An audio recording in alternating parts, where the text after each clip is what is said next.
Hi, ఎలా ఉన్నారు? Good morning అందరికీ. జూన్ 14వ తేదీ యొక్క ప్రత్యేకత ప్రపంచ రక్తదాతల దినోత్సవంగా జూన్ 14ను జరుపుకుంటాం. మానవ జీవక్రియలో రక్తం ముఖ్య భూమిక పోషిస్తుంది కాబట్టి శరీరానికి పోషకాలను అందించడంతో పాటు దేహంలోని మలినాలను బయటకు పంపడంలో ఇది కీలకంగా పనిచేస్తుంది.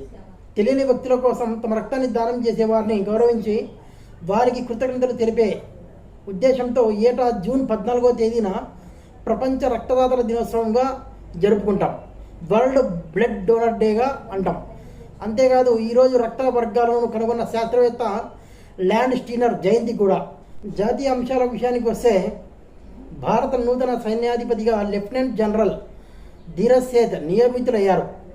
ప్రస్తుత army chief general Upendra Dwivedi ఈ నెల 30వ తేదీన పదవి విరమణ చేయనున్నారు. ఆయన స్థానంలో ప్రస్తుతం ఆర్మీ వైస్ చీఫ్గా విధులు నిర్వర్తిస్తున్న ధీరజ్ సేథ్కు కేంద్ర ప్రభుత్వం పదోన్నతి కల్పించింది. క్రీడా కరెంట్ అఫైర్స్ విషయానికి వస్తే భారత అథ్లెటిక్స్ సిరీస్ 9 టోర్నీలో ఈనాడు సిఎస్ఆర్ కార్యక్రమం లక్ష్య అథ్లెట్ సత్తా చాటాడు. పంజాబ్లో జరుగుతున్న ఈ పోటీల్లో తెలంగాణ కుర్రాడు అల్వాల సాయి కిరణ్ స్వర్ణంతో మెరిశాడు.